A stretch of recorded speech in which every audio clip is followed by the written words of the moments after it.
welcome everybody back to B&B Movie Reviews. This looks a little different. 63 episodes in, and we have done our first virtual show, Brad.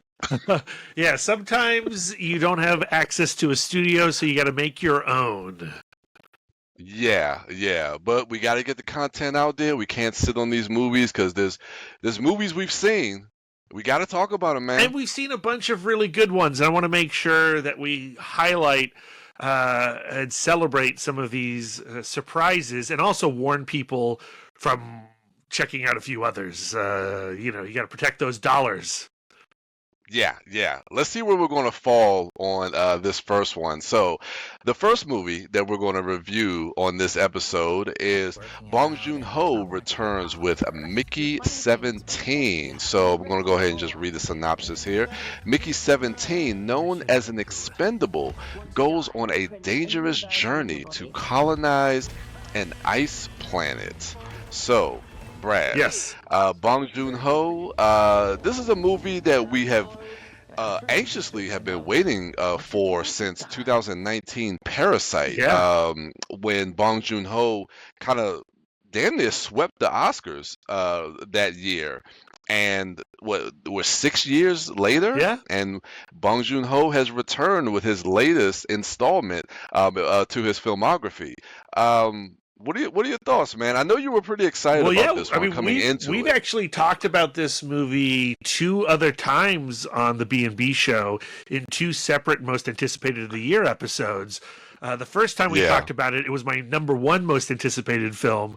And then, things happened. It got pushed down and, time passed. We finally saw a trailer and my enthusiasm for it dipped just a little bit. But I was still excited to check it out because Bong Joon-ho has made some of my favorite movies, not just Parasite, but like Memoirs of Murder, Snowpiercer, The Host. The Host. Really, really, really good movies. And this one kind of feels like all of them at once. It's interesting how you get a little bit of Okja, you get a little bit of Snowpiercer, you get a little bit of The Host in it even, I would say. And the result is solid. I would recommend seeing this movie in the theater, especially if you enjoy your science fiction all over the place tonally. But it's not a home run. It feels like a bit of a mishmash to me, and there are elements of this that I really like. I think the first half of this movie is really stronger than the second half, and it feels like and to his credit and to a fault, I think sometimes Bong Joon-ho can kind of get caught up in his own ideas. He has a lot of ideas and a lot of different themes and messages that he wants to get across in his movies, and sometimes it feels like he kind of puts all of it into one film, and sometimes it doesn't work narratively for me. I think the first half of this movie, when we're talking about Mickey and him getting off Earth, getting away from the life that he had on Earth, and then he goes in as an expendable. The concept of an expendable is fascinating.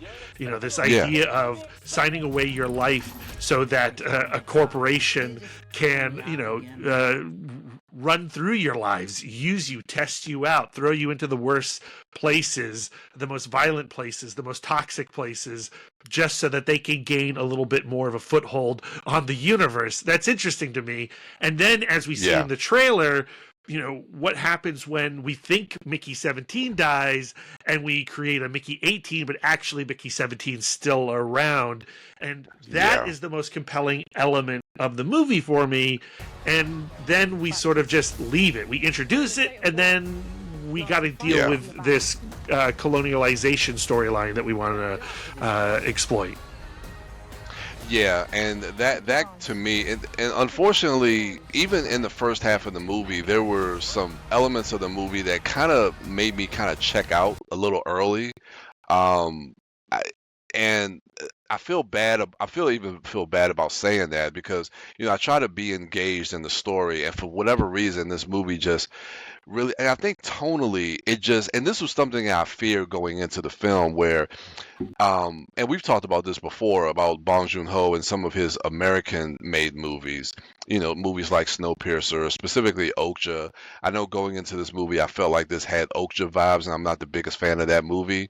And at a certain point, I just started to kind of check out because there was a certain kind of grossness to this movie as well Sure. that I wasn't really vibing with. I And like all that it just, stuff. you did? Yeah, I like that. Like to me, the challenging tonal landscape of Mickey 17 is intriguing to me. I think that's what Bong Joon Ho does well. Again, I think where it lost me is just where its focus was. Yeah, And, yeah. I would say like the last 30 minutes, I didn't want to be involved in at all. But, Mm, that's the movie we got. And even if this is the movie that we got, I would still ultimately end up recommending it as a whole because that first half, or maybe even like the first 2/3, for me mm. was extremely compelling. It's not subtle. Bong Joon-ho doesn't do subtle. No, he doesn't. Mark Ruffalo is going full Donald Trump in this movie, and I like that. I really enjoyed Yeah, seeing Ruffalo go as far off the Trump deep end as he does in his yeah. caricature. Although I do wonder, this movie was made so long ago, what they thought this movie, or where they thought this movie would release. What planet Earth That would they ultimately end up watching this one, and did they anticipate the Earth that they have right the now? yeah, the outcome that we're in. And yeah, and some of that plays a lot differently going to that point. And I kind of noticed that too with what Mark Ruffalo I thought was great. And I love when he goes kind of out there with some of the choices that he makes, specifically with this character. But it does make me kind of, I don't want to say question, because I don't even think we need to question it. I think we kind of know what Bong Joon-ho was going for with that character, and the state of the world and the country of what they thought was going to happen, and then ultimately the world that we're living in now. Yeah, and is it Um, more about what they anticipated this planet to be, the outcome to be of the election, or is it more of how we watch this now, given the outcome that we y- did? Like, what, yeah, how would I react to Mickey 17 if Kamala Harris was president? Probably differently than I do now. do now. Yeah, exactly, exactly. So, what's your rating for this one? Well, we're the What are you B and giving B this one? show, so if we like Yeah, something, if we want to recommend it, we give it a B plus. If we don't like it, we give it a B minus. This is not as big of a B plus as I would like to give, but it is yeah. ultimately a B plus because Bong Joon Ho is such a singular filmmaker, and even one of his mediocre or mid tier movies is worth your attention. You're right. You're right about that. Unfortunately for me, this one kind of falls on the opposite side.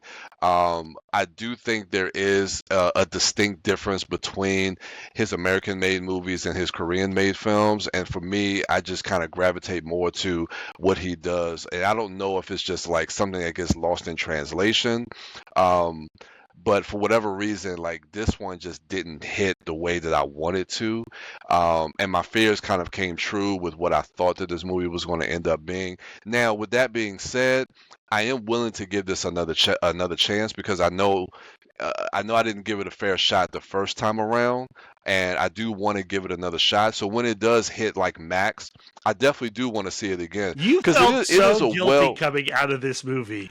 I You did, so man. wanted to love it. And like, I I did. could see you squirming in your seat. We watched this Yeah. together at the press screening, and I could see your disappointment and your frustration at your disappointment. And you just got to own it that you didn't love it. And that's fine. I know, I know. But I love Bong Joon-ho, and I'll be there for his next movie. I'm always going to be a fan. So unfortunately, this one was a B minus for me.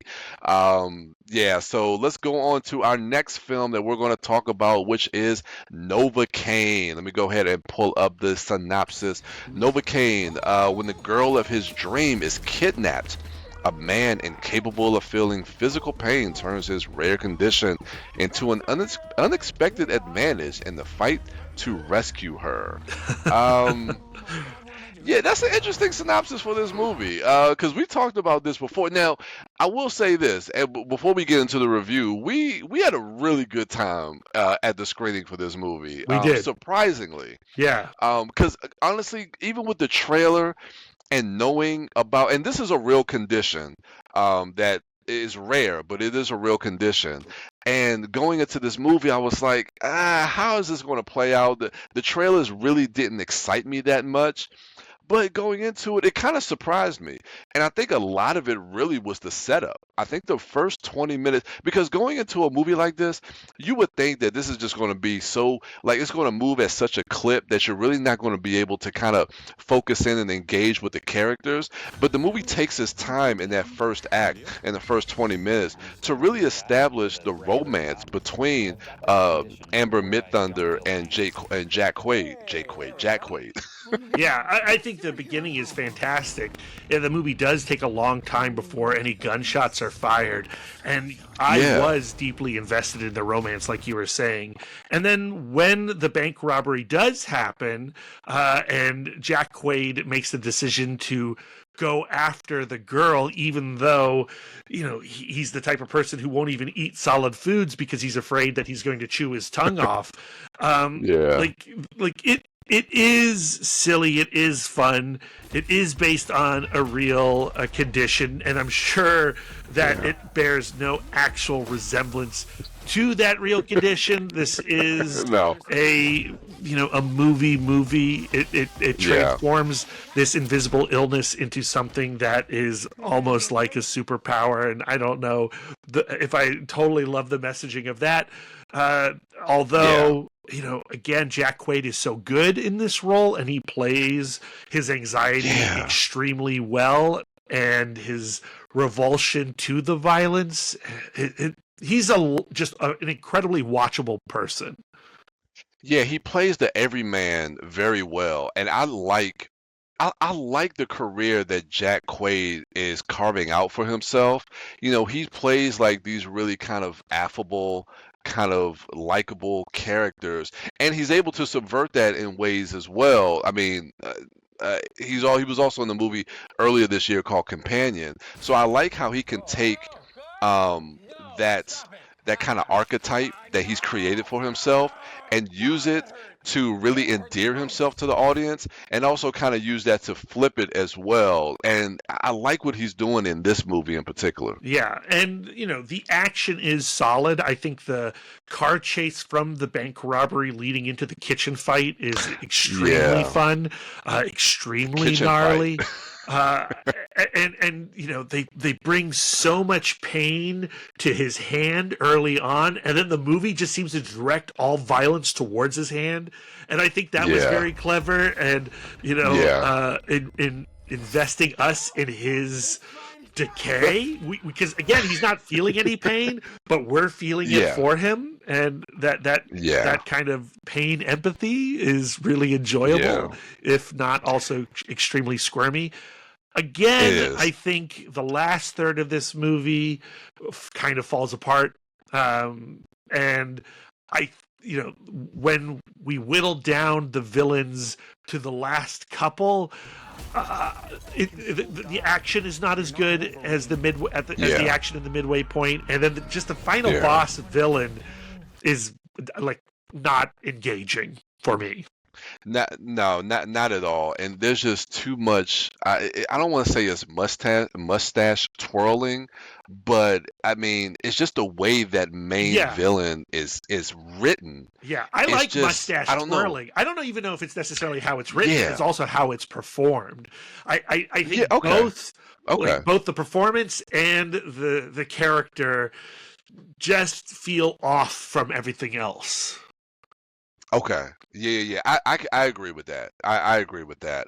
But yeah, I was pleasantly surprised with this one. So, what's your rating for this? Yeah, like, it's not high art, but it's a heck of a good Yeah, way to kill an afternoon at the theater. And I would recommend seeing this in a theater.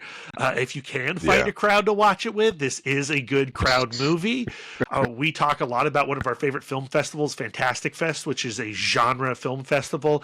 And I feel like this would have played really, really well at that. A lot of hooting and hollering would have happened. So I got to give it a B yeah. plus.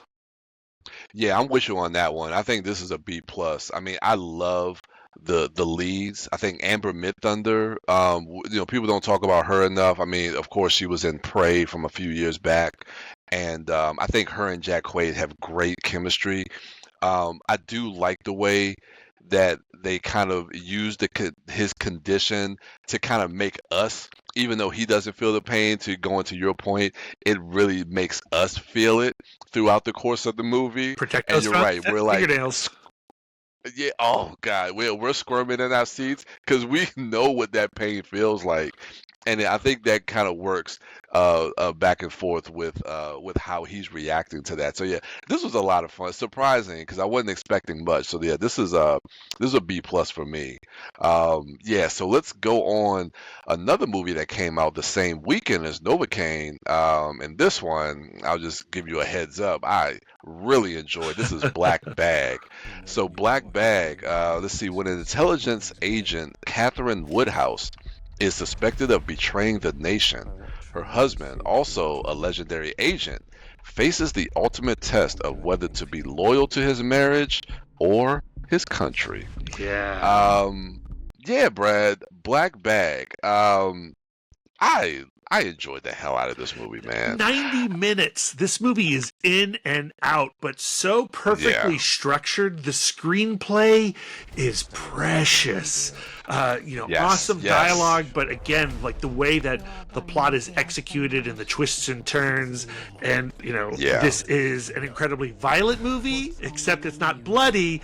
And the violence comes from dialogue, words, The words that words. stab like knives. Very entertaining. Yes. Another really good crowd movie, but in a totally different way than Novocaine. Yeah, and going to your point, you're right. It's like, that saying like words cut deep. The words in this movie, they cut deep. And I don't know, I love the structure of it. I didn't know what to really expect. I mean, going into this movie is going to be like an espionage spy movie. And this is from Steven Soderbergh. And we talked about Steven Soderbergh before we went in to go see this because, we were just excited because this is his second movie in like 2 months, Yeah. and we're still in the first quarter of the year. And I didn't get a chance to see Presence, but me and you were having a conversation about Soderbergh and just like, some of the top tier Soderbergh that we've seen over the years.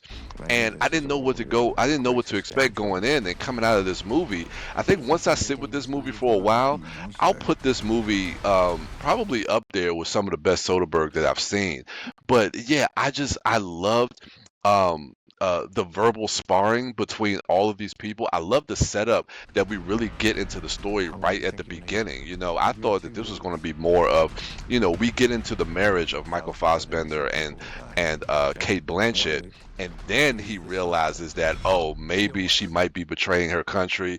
But no, it's like we start the movie off just like that, and then of course there's four other people, so there's a total of five people that are suspected of treason, and it's up to Michael Fassbender to kind of try to find out who the traitor is, and the other four people are in relationships with each other as well.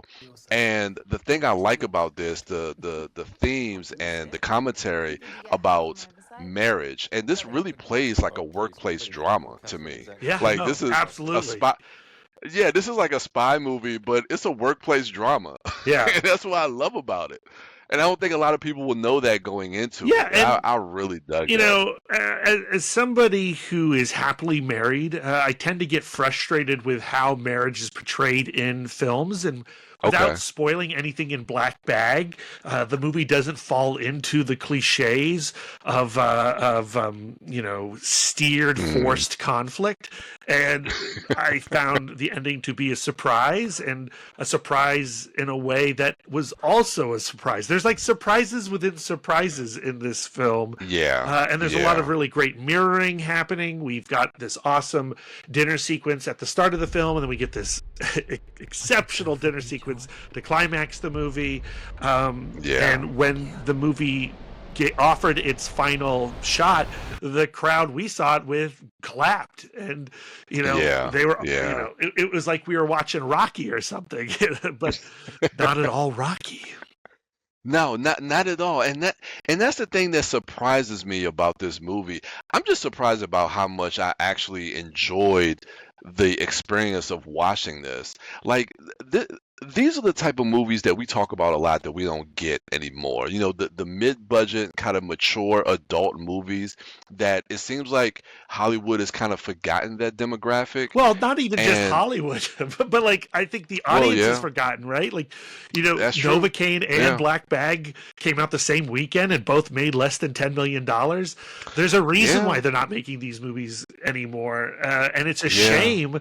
But when we do get a movie like this, boy, I feel like if you like this kind of thing, you got to show up, you got to go to the theater, you got to support it. Yeah, you do. And before we get out of this movie, I do have to mention like we talked about it afterwards, and you mentioned the dinner sequences.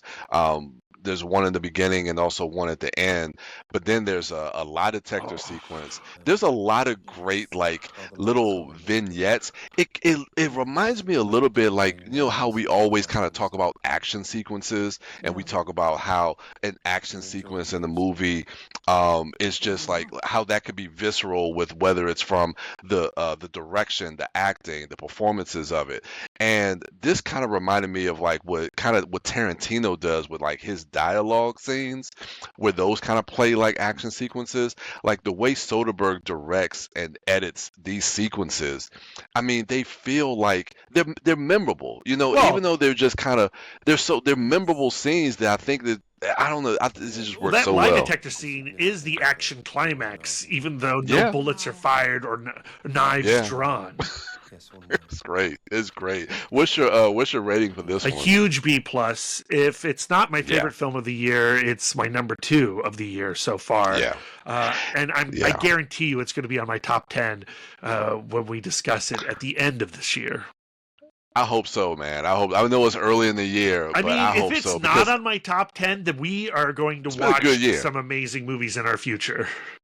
It means it's a good year. Yeah, I can say easily this is my favorite movie of the year so far. I know the year is young. It's only March, almost April. Well, we have another But movie this, to yeah. talk about too, Brian. That could be your favorite movie of the year. But maybe, yeah, this is gonna be, let's see how we're gonna segue into this one. So, yeah, as we depart Black Bag, let's enter into the zone of the working man. A working man. Here we I go. don't want to be there. Uh, yeah, so Jason Statham plays Levon Cade, left his profession behind to work construction and be a good dad to his daughter.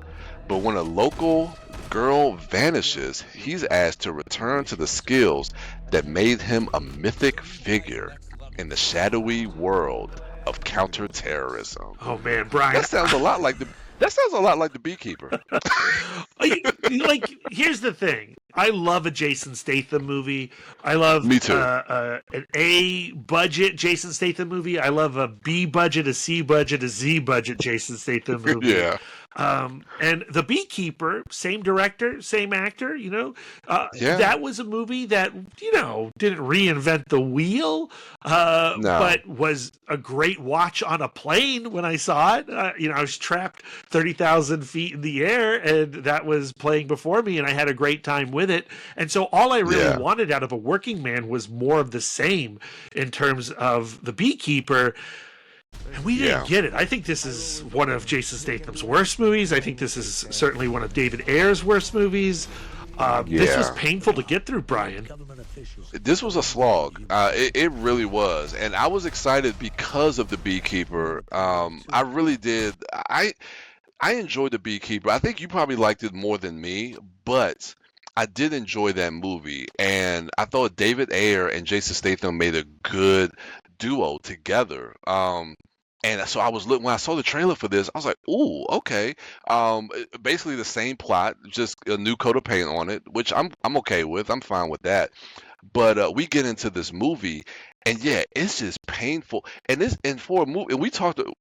It's almost like this whole outside of Mickey 17. Every movie that we're discussing this episode is a quick 90 minutes.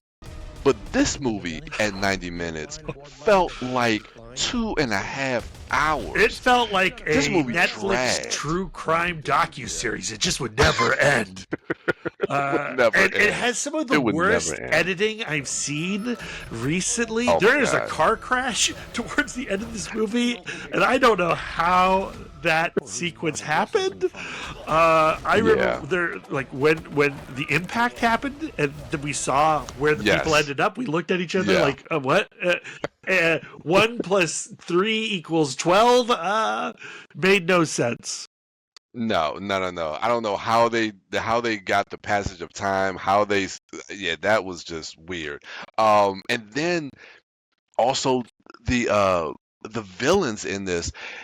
It, with an action movie, like I like when first of all when there's actual stakes, and then when it's an obstacle for the protagonist to get to his goal, or to to get when they get to the climax. Every step of the way, none of these villains feel like they are a threat to Jason Statham, It's and that in turn makes the movie boring as well. it's not even Because that they're not even not a threat to Jason Statham. There are so many of them, and they are all Yes. fighting against each other. But their Yes. decision process is illogical, and I don't understand why this person doesn't like that person, and Yeah. and then once Statham shows up, he takes care of them, but he never takes care of them in any interesting or clever way. The choreography of the Yeah. action in this movie is borderline pathetic. Yeah, and it's funny because there's one quick action sequence in the construction yard where he works, and I took notice of that, where the way that was edited. And I know Jason Statham is getting older, and it's not as bad as Liam Neeson in Taken 3. But I'm just like, it feels like they're masking some stuff here. I mean, it does And feel like Statham has entered his Taken 3 phase with this movie. I hope that's not actually the case. And even Liam Neeson bounced back after Taken 3. So I'm sure we're going to get some quality Jason Statham movies after this. I don't know if we're going to get quality David Ayer movies. I don't know. Yeah, and David Ayer is a director that I do root for him at times. I try to have a soft spot for him. I'm not the biggest fan. I mean, he's really is hit or miss for me, but I do root for him as a director. But this one just didn't do it for me. Yeah. What's your rating? What's your It's a rating for huge this? B-. It's one of the worst films of the year. It's one of Jason Statham's worst films. It's one of David Ayer's worst films. I'm excited about The Beekeeper too, especially since it's directed by Timo Tolkki, who directed Yes. The Night Comes for Us, one of the greatest action movies of all time. Yes, I am highly looking forward to that. And he has Nobody 2 coming out this year, so we'll get a preview of if Hollywood would neuter him or not. Yeah. Let's fingers crossed that they don't. Skip this movie and watch The Shadow Strays on Netflix right now. Yes. That will prep you for what's to come with Beekeeper 2 and Nobody 2. So yeah, that's a B- for me. So yeah, let's go ahead and recap the movies we talked about on this episode. So we started off with Mickey 17, which me and Brad, we split on that. Yeah. Brad gave that a B+. Doesn't happen and too I often. gave that. I know, it doesn't happen too often. A B- for me on that one, but we bounced back. We're in sync with Novocaine. We gave that a B+, and also Black Bag. We gave that a B plus, one of the best movies of the year thus far.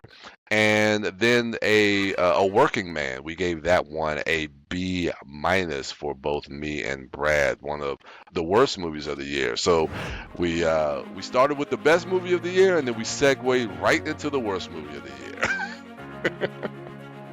So that's going to do it for us on this latest episode of B&B Movies. Thank you for joining us. If you have any questions, suggestions, feel free to email us at bnbmoviereviews@gmail.com. And with that, we will see you at the movies.